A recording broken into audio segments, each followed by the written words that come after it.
சுட்டும் விழி சுடர் இனி வரப்போகிற எபிசோடுக்கான ப்ரெடிக்ஷன் தான் பார்க்க போகிறோம். நம்ம வெற்றி நினச்ச மாதிரி தன்னோட பொண்ணு சுடர் இத்தனை நாளும் தீபாவளி பண்டிகை பொங்கல் அப்படின்னு சொல்லிட்டு எதுவுமே பார்க்காத நம்ம சுடருக்கு தீபாவளினா எப்படி இருக்கும் அப்படின்றத காமிப்பா அப்படின்றதுக்காக நம்ம வெற்றி கஷ்டப்பட்டு உழைச்சி என்ன பண்ணுறாருன்னா சுடருக்கு ட்ரெஸ் வாங்கிட்டு வர்றது மட்டும் இல்லாமல் சண்முகம், சரளா, அபி, தியா தருண் இவங்க எல்லாருக்குமே ட்ரெஸ் வாங்கிட்டு வந்து கொடுக்குறாங்க. அதோடு சேர்ந்து ஏற்கனவே சுடருக்காக தோடு வாங்கிட்டு வந்ததையும் இந்த சுடர் வாங்கிக்கோ அப்படின்னு சொல்லிட்டு எல்லார் முன்னாடி கொடுக்கும்போது சரளா நினைக்கிறாங்க, என்னதான் இருந்தாலும் இந்த தம்பிக்கு சுடர் மேலே ஒரு தனி பாசம்தான் இருக்குது அப்படின்னு சொல்லிட்டு நம்ம சரளா அந்த இடத்துல நினச்சாலும் தப்பாக நினைக்காத மாதிரி இருக்காங்க. நம்ம வெற்றியை அடுத்ததாக என்ன சொல்கிறாருன்னா, நீங்கள் எந்த வேலையும் பார்க்க வேணாம், சமைக்கிற வேலை, சாப்பாடு செய்கிற வேலை எல்லாத்தையும் நானே பார்த்துக்கிறேன் அப்படின்னு சொல்லிட்டு புலிக்குட்டியை வச்சு எல்லா வேலையும் பார்க்குறாங்க. தியா தருண் நாங்களும் ஹெல்ப் பண்ணுறோம் அப்படின்னு சொன்னாலும் வெற்றி அதுக்கு ஒரு கண்டிஷன் இருக்குது, நீங்கள் ஹெல்ப் பண்ணணும்னா உங்கள் அப்பாவும் என் கூட சேர்ந்து வேலை பார்க்கணும் அப்படின்னு சொல்லவுமே சண்முகம் நானா வேலை பார்க்க அப்படின்னு சொல்லி கேட்கும்போது ஆமாம் நீங்கள் தான் வேலை பார்க்கணும் அப்படின்னு சொல்லிட்டு நம்ம வெற்றி சொல்லிடுறாரு. இது கேட்டதுமே இதுக்கு மேலே இவங்கிட்ட எதுவுமே பேச முடியாது, சரி நல்ல முறையில் நல்லபடியாக இருக்கணும் அப்படின்றதுக்காக பண்ணுவோம் அப்படின்னு சொல்லிட்டு நம்ம வெற்றியோடு சேர்ந்து சண்முகமும் சமையல் செய்ய ஆரம்பிச்சிட்டாரு. நம்ம வெற்றி பிரியாணி சமைச்சு முடிச்சதுமே எல்லாரும் சாப்பிடலாம் சொல்லிட்டு எல்லாரும் உட்காந்து சாப்பிடும் போது தான் எல்லாருமே ரசிச்சு ருசிச்சு சாப்பிட்றாங்க. இந்த மாதிரி எல்லாரும் சாப்பிட்றத பார்த்ததுமே அடுத்ததாக சரளா சாப்பிட போகிறது கேசரி தான். அவளுக்கு பிடிச்ச கேசரி சாப்பிடும்போது தான் அவளுக்கு ஆப்பே இருக்க போகுது. அப்போ தான் இவனை ஏண்டா சமைக்க விட்டோன்னு சொல்லிட்டு யோசிக்கவும் செய்வா. சீக்கிரம் வீட்டை விட்டு வெளியே அனுப்புவா. இந்த மாதிரி நினச்சிக்கிட்டு சண்முகம் என்ன பண்ணுறாருன்னா கேசரியில் ஆல்ரெடி உப்பை கலந்து விட்டு தான் வீட்டுக்குள்ளே கொண்டு வந்திருப்பாரு. இதை தெரியாத சரளா என்ன பண்ணுறாங்கன்னா கேசரியை ஆசையாக எடுத்து வாயில் வைக்கிறாங்க. வாயில் வச்சதுமே உப்பு கக்கிது அப்படின்னு சொல்லிட்டு வெளியே துப்பவும் செஞ்சிடறாங்க. அப்போ தான் நம்ம வெற்றி என்னாச்சுக்கா ஏன்க்கா நல்லா இல்லையா அப்படின்னு சொல்லும்போது தான் இல்லை தம்பி கேசரியில் இனிப்புக்கு பதிலாக உப்பு அதிகமாக போட்டீங்க அப்படின்னு சொல்லும்போது இல்லையக்கா கரெக்டாக தானே போட்டோம் அப்படின்னு சொல்லும்போது நம்ம வெற்றிக்கும் சந்தேகம் ஏற்படுது.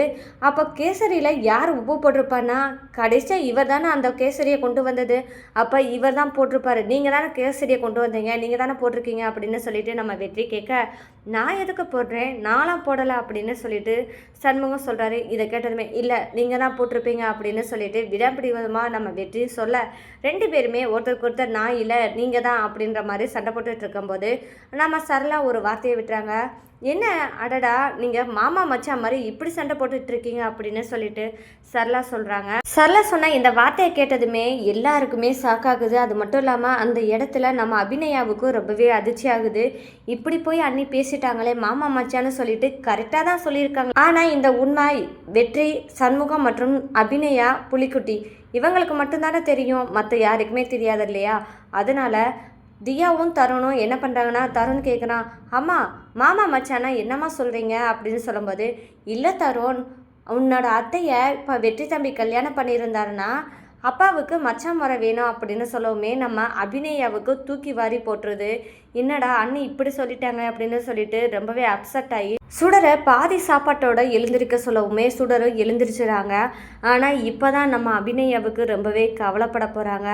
எந்த உண்மை இது நாள் வரைக்கும் தெரியக்கூடாது அப்படின்னு நம்ம மறைச்சு வச்சுருந்தாலும் இவன் நம்மளை பின்தொடர்ந்து வந்து இவ்வளோ தூரத்துக்கு நம்மளை கஷ்டப்படுத்துகிறானே, கொஞ்சம் கூட மனசாட்சி இல்லாமல் என்னை நிம்மதி இல்லாமல் ஆக்குறானே அப்படின்னு சொல்லிட்டு நினைக்கவும் செய்கிறாங்க. இந்த மாதிரி சரளா பேசினதுமே சண்முகத்துக்கு கோவம் வருது. ஏன் சரளா கொஞ்சமாவது வாயை மூடிக்கிட்டு இருக்கியா, ஓ வாய் இருக்கே அப்படின்னு சொல்லிட்டு சண்முகம் சொல்கிறாரு.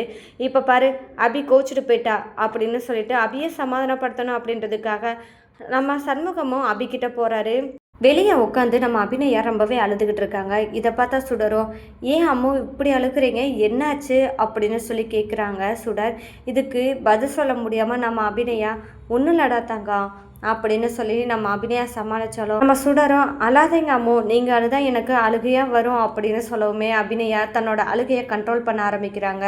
தன்னோட பொண்ணு எப்பவும் சந்தோஷமாக இருக்கணும்னு சொல்லிட்டு அபிநயா நினைக்கும் போது தான் சண்முகம் பக்கத்தில் வராங்க. அபி என்னாச்சுமா அப்படிங்கும்போது அப்போ சுடர் நீ உள்ளே போமா அப்படின்னு சொல்லிடுறாங்க. அபிநயா அப்போ தான் சண்முகத்துக்கிட்ட பேச ஆரம்பிக்கிறாங்க. அண்ணே என்னால் முடியலைண்ணே, எவ்வளோ தூரத்துக்கு நான் தாங்கிட்டு பொறுத்துக்கிட்டு இருக்க போகிறேன்னு எனக்கும் தெரியலை. எனக்கு இந்த வெற்றியை பார்த்தாலே எனக்கு கோவமாக வருது.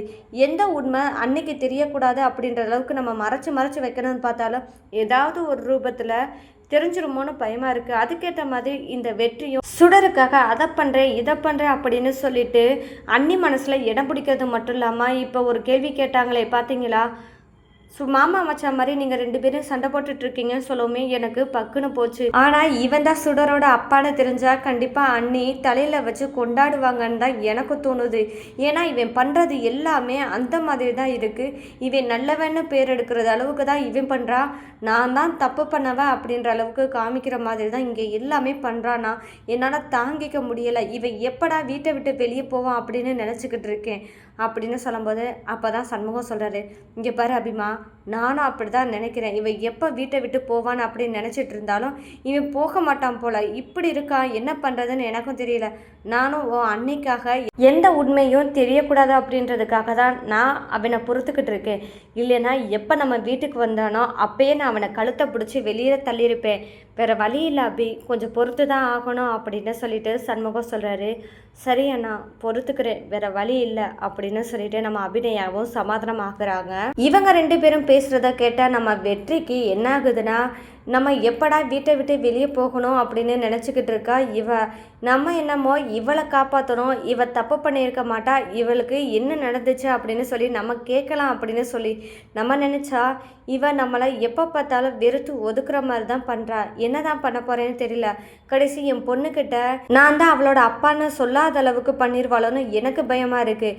என்ன தான் பண்ண போகிறேன்னு எனக்கும் புரியலை. இருந்தாலும் பரவாயில்ல, என்னோட பொண்ணு சந்தோஷமாக இருக்கணும்னா அதுக்கு கூடவே அபியும் இருக்கணும். அதுக்காகவாது அபியை இந்த கேஸ்லேருந்து வெளியே கொண்டு வரணும். என்ன நடந்துச்சு அப்படின்ற உண்மையும் நம்ம தெரிஞ்சுக்கிறணும் அப்படின்னு வெற்றி நினைக்க ஆரம்பிக்கிறாரு. இந்த மாதிரி வெற்றி ஒரு பக்கம் நினைச்சாலும் அந்த இடத்துல நம்ம அபிநயா கிட்ட சண்முகம், இங்கே பாரு அபி, எல்லாமே சுடருக்காக தான், அவளோட சந்தோஷத்துக்காகனா நீ பொறுத்து தான் போகணும், கொஞ்சம் பொறு அப்படின்னு சொல்லிட்டு வா நம்ம வீட்டுக்குள்ளே போகலாம் அப்படின்னு தன்னோட தங்கச்சியை கூப்பிடவும் அபிநயாவும் உள்ளே போகிறாங்க. இந்த நேரம் பார்த்து தான் வெற்றியை நேருக்கு நேராக பார்க்கும்போது கோபம் வருது நம்ம அபிநயாவுக்கு. அபியோட கோபத்தை பொருட்படுத்தாத நம்ம வெற்றி என்ன பண்ணுறன்னா, சுடர் வாங்க நம்ம எல்லாருமே போய் வெடி வெடிக்கலாம் அப்படின்னு சொல்லிட்டு கூப்பிட ஆரம்பிக்கிறாரு. கண்டிப்பாக கேப்டன், நம்ம போய் வெடிக்கலாம் அப்படின்னு சொல்லும்போது நம்ம சுடர் வெடிக்கிறதுக்கு போகும்போது அம்மோ நீங்களும் வாங்கலேன் அப்படின்னு சொல்லி கூப்பிடும்போது நம்ம அபிநயா, இல்லை சுடர், அம்மா வரல, எனக்கு ஒரு மாதிரியாக இருக்குது அப்படின்னு சொல்லவுமே சுடருக்கிட்ட வெற்றி, வா சுடர் நம்ம போய் வெடிக்கலாம் அப்படின்னு சொல்லி கூப்பிடுவோமே சுடர், சரி அம்மோ நீங்கள் கொஞ்சம் ரெஸ்ட் எடுங்க, நான் போய் வெடிச்சிட்டு வரேன் அப்படின்னு சொல்லிட்டு நம்ம வெற்றியோட சுடர் சேர்ந்து வெடிக்கிறதுக்கு போகிறாங்க. இந்த இடத்துல தான் நம்ம அபிநயாவும் மயக்கம் போட்டு விழுக போகிறாங்க. இந்த நேரத்தில் நம்ம வெற்றி அபி மயக்கம் போட்டு விழுக போகிறாளே அப்படின்னு சொல்லிட்டு வெற்றி தாங்கி பிடிச்சி அபி உனக்கு என்னாச்சு அப்படின்னு சொல்லிட்டு கன்னத்தில் தட்டி எழுப்ப முயற்சி பண்ணுறாரு. இந்த மாதிரி நேரத்தில் நம்ம சரளாவும் வெற்றி தம்பிக்கு சுடர் மேலே தான் பாசம் இருக்கும், அதனால தான் இப்படி பண்ணுறாரு அப்படின்னு பார்த்தா இப்போ அபி கீழே விழுகும்போது விழாமல் பிடிச்சது மட்டும் இல்லாமல் எழுந்திருக்கிறதுக்கு இவ்வளோ தூரம் அக்கறைப்படுறத பார்த்தா எனக்கு ஏதோ தப்பாக இருக்கே அப்படின்னு தோணுது அப்படின்னு சரளா நினைக்க ஆரம்பிக்கிறாங்க. இந்த மாதிரி நேரத்தில் எதையுமே நம்ம காமிச்சிக்க கூடாது, சரி இவ கண்ணை முழிக்கட்டும் அப்படின்னு சொல்லிட்டு சரளா அங்கேயே இருந்து பார்க்குறாங்க. அப்போ வெற்றியோட முகத்தில் காமிக்கிற பதட்டத்தையும் பார்க்குறாங்க சரளா. அப்போ கண்டிப்பாக எனக்கு இதில் ஏதோ ஒரு தப்பு இருக்குது, சுடர் மேலே தனிப்பட்ட பாசமும் இருக்குது, இதில் அபிக்கு ஒன்றுனா இவ்வளோ தூரம் வெற்றி துடிக்கிறான்னா கண்டிப்பாக அபிக்கும் வெற்றிக்கும் இடையில ஏதோ ஒன்று இருக்குது. ஆனால் அதை நம்மக்கிட்ட வெற்றியும் மறைக்கிறாரு, அபிநயாவும் மறைக்கிறா, இதை உண்மையை தெரிஞ்சுக்கிறோணுமே அப்படின்னு சொல்லிட்டு சரளா நினைக்க ஆரம்பிக்கிறாங்க. அடுத்ததா கொஞ்ச நேரத்திலே நம்ம அபிநயாவுக்கு மயக்கம் தெளியணும் அப்படின்றதுக்காக தண்ணி தெளிக்கவுமே நம்ம அபிநயா எழுந்திரிக்கவும் செஞ்சுறாங்க. எழுந்திரிச்சதுமே அடுத்ததாக பார்த்தா தான் எங்கே இருக்கோம் அப்படின்னு பார்க்கும்போது தான் வெற்றி தான் தன்னை தாங்கி பிடிச்சிருக்கா அப்படின்னு சொல்லிட்டு அபிநயா பார்த்துறாங்க. இதை பார்த்ததுமே அபிக்கு அதிர்ச்சி ஆகுது, இவன் எப்படி நம்மளை பிடிச்சான் அப்படின்னு சொல்லிட்டு நம்ம அபிநயா உடனே எந்திரிச்சதுமே கொஞ்சம் விலகி போகிறாங்க. இதை பார்த்ததுமே சரளாவுக்கு இன்னுமே அவங்களோட டவுட்டு உறுதியாகுது. இவங்க 2 பேத்துக்கு இடையில ஏதோ ஒன்று இருக்குது, அதை நம்மகிட்ட வெளிப்படுத்த மாட்டேங்கிறாங்க, அதை கண்டுபிடிக்கணும் அப்படின்னு சொல்லிட்டு உறுதியாக இருக்காங்க சரளா. இந்த மாதிரி நேரத்தில் தான் நம்ம சுடருக்கு தன்னோட அப்பா மேலே கோவம் இருக்கிறத வெளிப்படுத்த ஆரம்பிக்கிறாங்க. தன்னோட அப்பாவால் தான் இவ்வளோ தூரமும் தன்னோட அம்மா கஷ்டப்படுறாங்க, எல்லாத்துக்கும் காரணம் தன்னோட அப்பா அப்படின்றத வெளிக்கொணர்றாங்க. இந்த மாதிரி நேரத்தில் தான் சுடர் வந்து அபிநயா மயக்கம் போட்டு விழுந்ததுமே வெற்றி துடிச்ச துடிப்பையும் வெற்றி அபிநயாவை பார்த்துக்கிட்டதையும் யோசிக்க ஆரம்பிக்கிறாங்க. அப்போ நம்ம கேப்டனே நமக்கு அப்பாவாக இருந்தால் நல்லா இருக்குமே அப்படின்னு சொல்லிட்டு யோசிக்கவும் செய்கிறாங்க. இதை பற்றி நம்ம அம்மா கிட்ட பேசணுமே, தனக்கு கேப்டன் அங்கிளே அப்பாவாக இருக்கணும் அப்படின்னு சொல்லிட்டு அம்முக்கிட்ட கேட்பா அப்படின்னு நினைக்க ஆரம்பிக்கிறாங்க. ஆனால் நம்ம சுடர் இதை கேட்டாங்கன்னா கண்டிப்பாக அபிநயாவுக்கு அதிர்ச்சியாக தான் போகுது. ஏன்னா இது நாள் வரைக்கும் அப்பான்ற ஒரு வார்த்தையை வெறுத்த சுடர் இப்போ தனக்கு அப்பாவா வெற்றி வேணும் அப்படின்னு நினைக்கிறானா, கண்டிப்பாக வெற்றி வந்து அப்பான்ற ஸ்தானத்தில் முழுசாக இடம் பிடிச்சிட்டா, இனி சுடரோட மனசை மாற்றுறதே கஷ்டம் அப்படின்னு சொல்லிட்டு அபிநயா நினைக்கிறாங்க. சரி, இதெல்லாம் போக அபிநயா எப்படி இருந்தாவது இந்த கேஸில் விடுபட்டு ஆகணும் அப்படின்றதுக்கான ஆதாரங்களை இனி வரப்போகிற எபிசோடில் தான் தேட ஆரம்பிக்க போகிறாங்க. இதுக்கான தருணமும் வரப்போகுது. அபியோட கூட சேர்ந்து நம்ம வெற்றியும் சேர்ந்து வரப்போகிறாங்க. ஏன்னா அபிநயா மேலே நம்ம வெற்றி வச்சிருக்க காதலும் வெளிப்பட ஆரம்பிக்க போது இவங்க 2 பேருக்கு இடையில மிஸ் அண்டர்ஸ்டாண்டிங் நீங்கி அண்டர்ஸ்டாண்டிங் உருவாக போகுது. இந்த மாதிரி தருணங்களுக்காக நீங்கள் காத்துட்ருக்கீங்கன்னா மறக்காமல் நம்ம சேனலை சப்போர்ட் பண்ணி ஆதரவு தெரிவிங்க. மீண்டும் சந்திப்போம்.